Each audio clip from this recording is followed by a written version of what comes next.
Hi guys, welcome back to another Bourbon Santa video. Because I missed you guys during the last 30 days while I was in jail, Facebook jail, I thought I'd do a extra bonus video this weekend. Maybe we'll call it Sample Saturday. I don't know. Maybe we'll play around with this whenever I get samples that aren't meant to be part of a blind flight, and I'll just do a kind of little mini review on each. And, like first impressions, do that kind of thing. We're going to do Yellowstone 2020 Select first. The special release, 101 proof. We're going to try that one out first. Now, I've seen a couple Yellowstone 2020s sitting around and thought about it, but then because I've never had any Yellowstone products, I was hesitant to go ahead and buy a bottle. So let's see what it's like.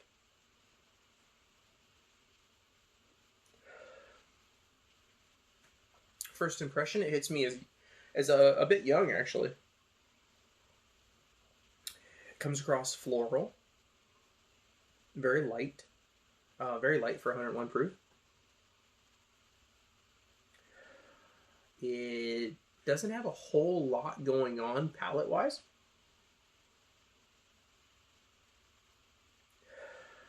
There's notes of oak. There's, some of your generalized mainstream bourbon notes. But I don't really see anything spectacular on the nose. Taste it.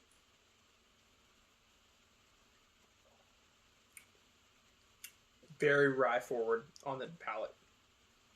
Very rye forward and prickly. And the finish is almost non-existent. Meh. It's really not that interesting.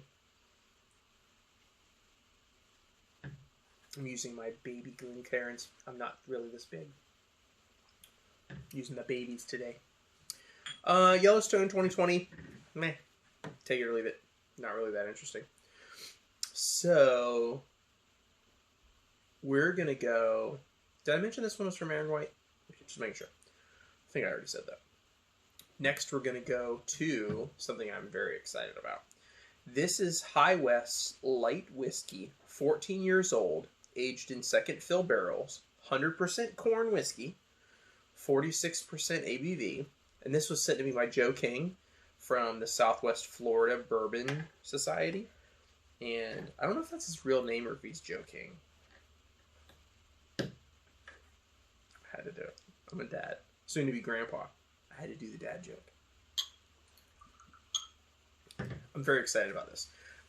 As you guys know, I'm a big fan of High West. So trying something new and totally different from them, awesome. Thank you so much, Joe. Jason.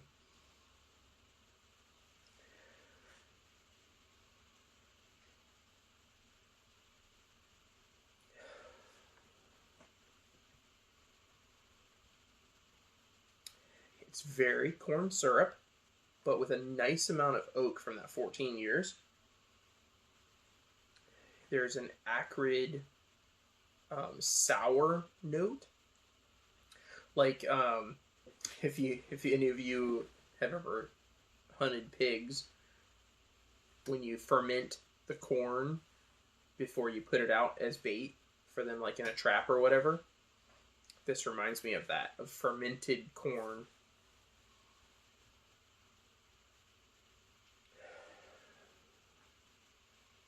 Also, strangely enough, it's 14 years old, but it also hits me kind of slightly new-makey, which is strange. It shouldn't. Let's try it.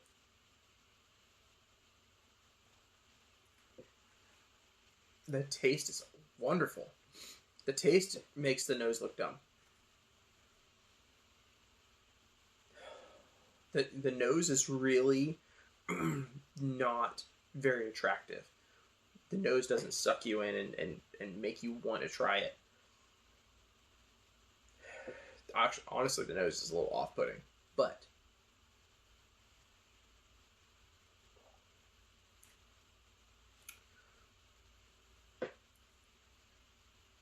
that tastes like a really nice, delicious corn syrup.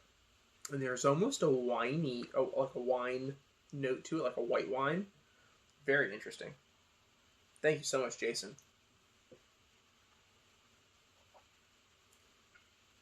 It's very interesting. Would I hunt it down and find a bottle and order it? No.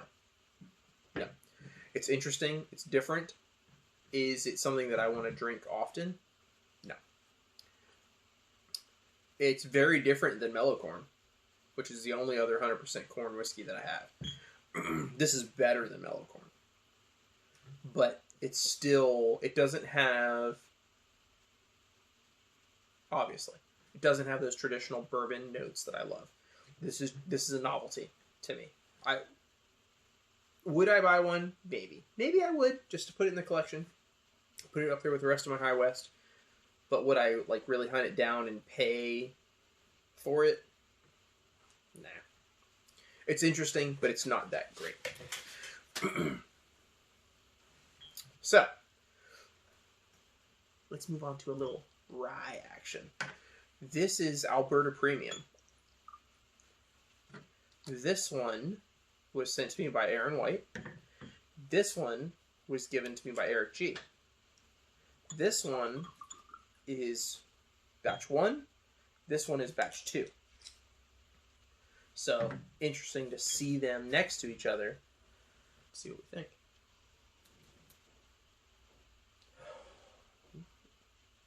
Really, Werther's caramel. Riding right on top of that rye note.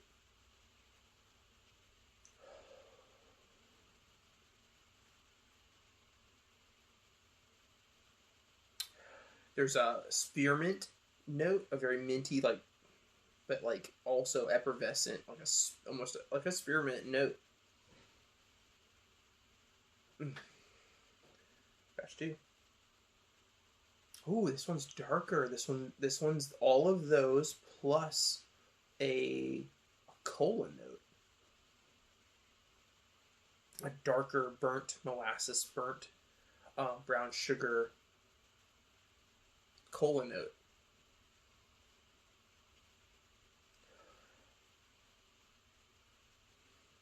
Let's taste it.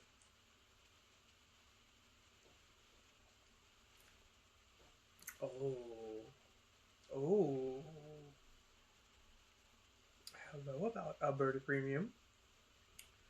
That's nice. That's got all kinds of different layers and really nice long finish. Ooh.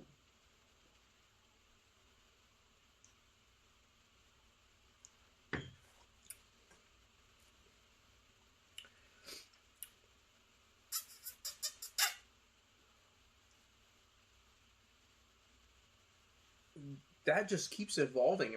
Now it's making my mouth water. That keeps evolving so fast that it's almost hard to slow it down and pick out all the notes. There's that effervescence going on. There's a mintiness. There's a eucalyptus note. There's an evergreen note. All from the rye, of course. This is a rye. And then there's that Werther's Original. And then it goes creamy on the palate, like really, like now the feeling that I'm left with in my mouth and throat is a creamy, smooth, like the smooth, creamy filling on a truffle, like on a chocolate truffle, but like a white, smooth, creamy filling. Whew. Dang. Let's try batch 2. All those darker notes. This has got a darker oak feel to it. More burnt caramel, more burnt brown sugar. That cola note.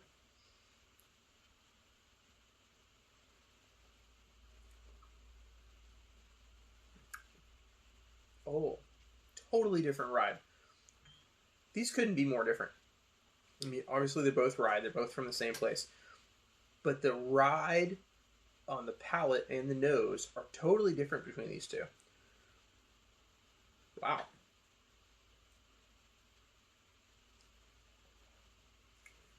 immediately hits you with a creaminess, and right behind it's like somebody shoved a sprig of evergreen tree right in your mouth. It's brushing your teeth with an evergreen bough. That mint is there, the eucalyptus is there. All those darker notes, the burnt caramel, the burnt brown sugar, they all are hanging out. This is more aggressive than this. This is milder and prettier. This is throwing you around the room. Which do I prefer, you ask? Depends on my mood. Sometimes I feel like making love sweetly, kissing and hugging and touching. And sometimes I want to be tossed around the room and manhandled. It's not weird. It's okay. Different strokes for different folks. Whew.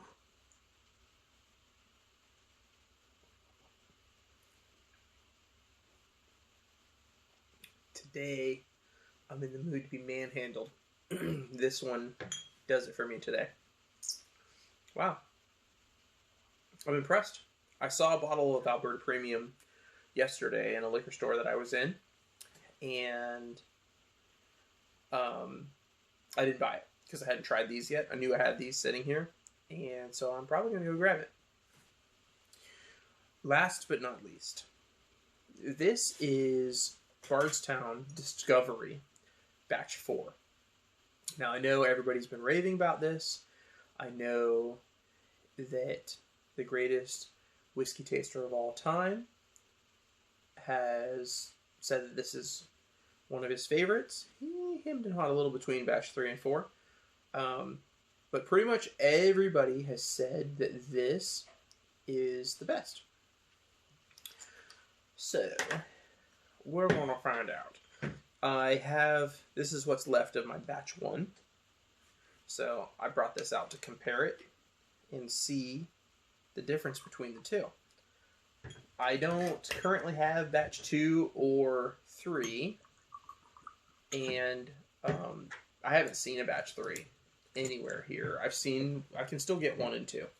They're on the shelves. I can still grab them. I've never seen a batch 3 or a batch 4 at any of my stores so far. So, we'll see if it shows up down here.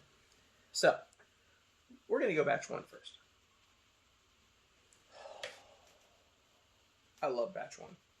I do. I love it. And the thing is about batch 1 is the longer it's open, the better it gets.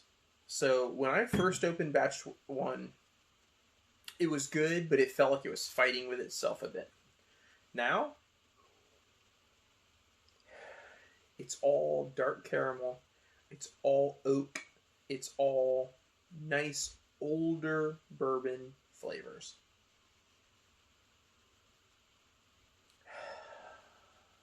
But with some hints from that younger whiskey that's mixed in that give it a little brightness, a little spark, a little energy beyond just those heavy, dark, layered notes. There's these little nice spikes that go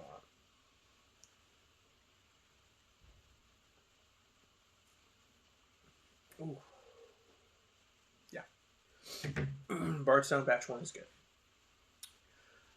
What is Bardstown Batch 4 going to do for me? Colors are very similar. Ooh. Hello. Tell me your secrets.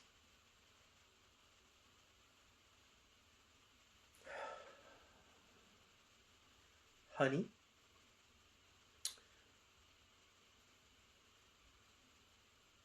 Somewhere between molasses and brown sugar. It's not either one. It's in between those flavors. Gorgeous amount of oak. Gorgeous, dark, heavy oak. A little bit of a varnish hint I get on double oaked Woodford. The cherry is round and voluptuous.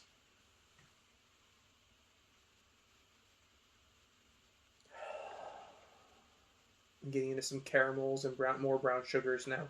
They're a little becoming more and more expressive. Mm.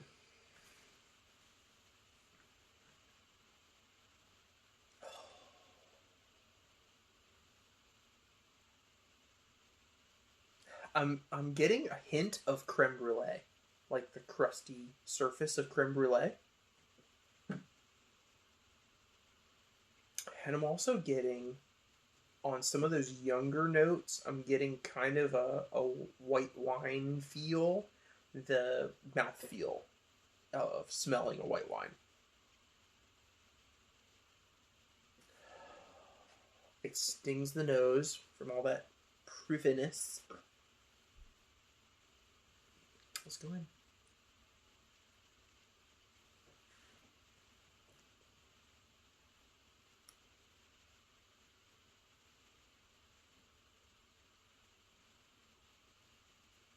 Wow.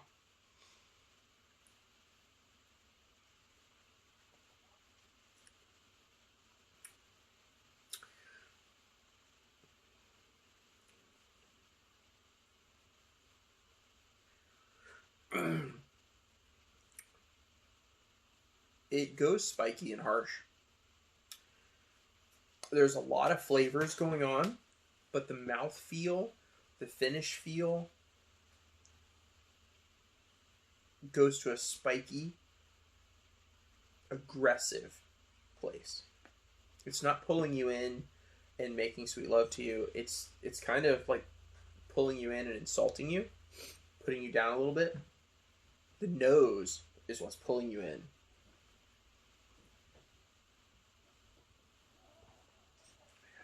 And then the taste, it compliments you and then says bad things about your mother. It tells you you're handsome, but you're undersized. It tells you that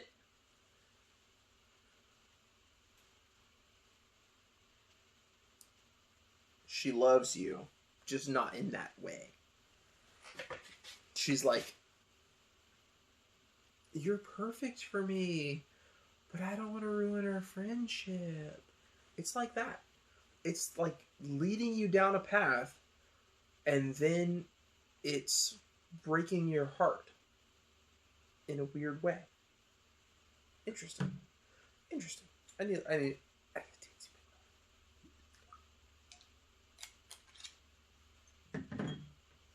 The nose is amazing.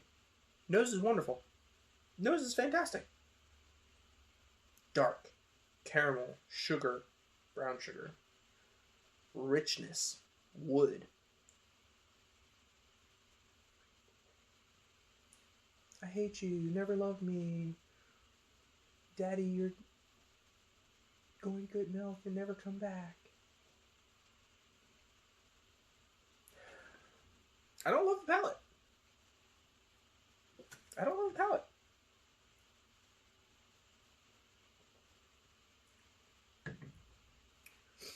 Spikiness is a bit of a feature on Bardstown Discovery. The blend they're using of older whiskeys, younger whiskeys, lends itself to being a bit spiky. And that's okay, because they're blending cool things, they're doing awesome stuff. I respect the hell out of Bardstown for the stuff that they're doing. They're doing fascinating, cutting-edge stuff.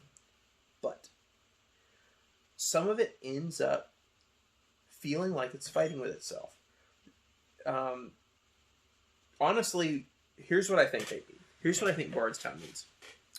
Bardstown needs to hire Nancy Fraley as a consultant.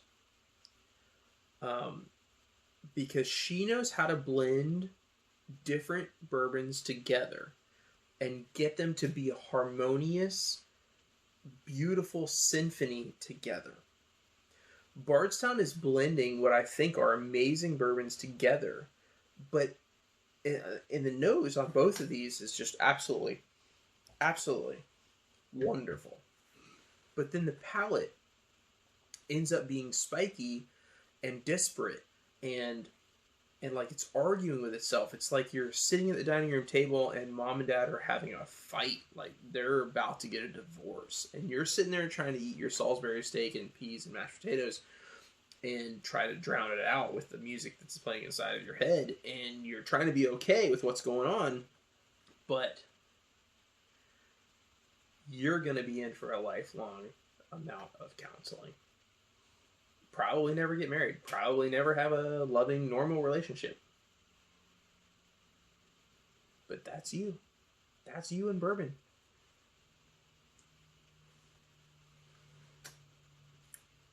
Yeah.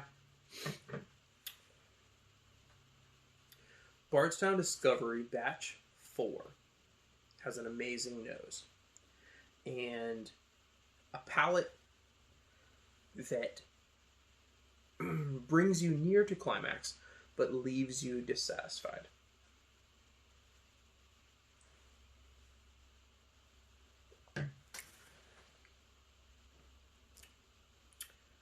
Yeah, that's my review of Bardstown Batch 4.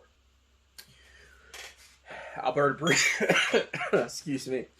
Alberta Premium is the surprise standout of these samples. I liked both Batch 1 and Batch 2. They were very different, but both super enjoyable. The High West 14-year corn whiskey was interesting and different, but, you know. Yellowstone 2020? Nah. It's not my profile. Just doesn't do it for me. Anyway. Thanks for watching, guys. I love doing these videos with you guys. Thanks for hanging out with me and waiting through the last month of me not posting to most of you. And I'll see you soon. Until next time, have a great day.